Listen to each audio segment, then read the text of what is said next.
I do want to talk about the customer service and the response to what happened with this initial rollout. And what I think that RADA has proven again, which is the fact that they're extremely responsive to their community.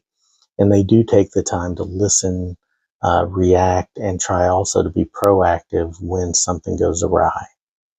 Shortly after they released the stable build for the Windows desktop app and the new Mac OS app, the beta was working fine. The sync issues were non-existent, but again, you have to realize that was a very small subset of users who were using those beta apps and testing those out.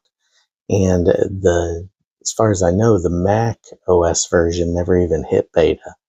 It was just developed and then released as a standalone. And I think those were, as any company is trying to grow with a small development team, those were things they were trying to push out and get out there, especially coming on the heels of talking about how there was a delay with the A5X2. I think they really wanted to show that they were trying to develop and do new things and make things happen. Unfortunately, what did happen was when they rolled that out, a lot of things broke. The device wasn't synchronizing with the cloud wasn't synchronizing with the app on the desktop. It worked for just a little bit and then it began to glitch. You had duplicate files, you had files being moved on one device, not being moved on another, and therefore you had different directories popping up. There were a lot of things going on. So not only were we, as we always are in the community for Reddit on the Supernote, engaged and letting them know what was happening, but we were also communicating through feedback from the devices. And what happened, and what I think was really important, was once we started doing that, you had RADA engaging with individuals to work through the issues and the problems on the update. Everything from sending a manual patch through a Reddit chat so that you could update it and test the feedback feature so that you could send logs. That wasn't in the original release of the app. You couldn't send your logs. So they added that feature in, and then testing with us individually as well to try and identify the source of the problems. Everything from connecting to a hotspot to uninstalling and reinstalling, all kinds of different things that were happening in the background. And it took a while. It took quite a bit of time for them to troubleshoot and identify the problems.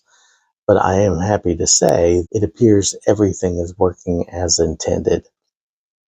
I was able to easily synchronize my files at work, synchronize my files at home, make sure that the devices were working properly. One note on that, if you are using multiple Supernote devices, they do recommend, and so do I, because it makes things a lot easier, to turn the auto sync off on the devices, because that causes an inherent issue when both devices are trying to connect simultaneously. I think in the future, they'll probably figure out a way to solve that. But as of right now, that was causing some of the issue. But as long as you manually sync the devices, the cloud and the desktop apps work very well together now that they've gotten those initial bugs worked out. But I wanted to clear that up, and I wanted to be very transparent with the fact that I've always been a supporter of Supernote and of RADA, but I also am very, not critical, but definitely take the time to walk through what they do well and what they may not do well, and where there are missteps, and especially in a lot of ways, how they correct those mistakes. So everyone makes mistakes. Companies do it all the time. But listening to your community, being reactive, being proactive, seeking out help, and asking us for comment is a very important feature of the company as a whole. These were genuine issues that needed to be resolved, and they had us help them do that. So it was just a phenomenal experience with the way they work. Frustrating? Yes, absolutely. Especially when you're dealing with work files and you need to have those files available. And I found other ways to kind of make that happen, whether that was backing up to OneDrive, whether it was pulling it off into Google Drive. But at the same time, once it was fixed seamlessly and very well, with very few artifacts left over from the actual bug itself.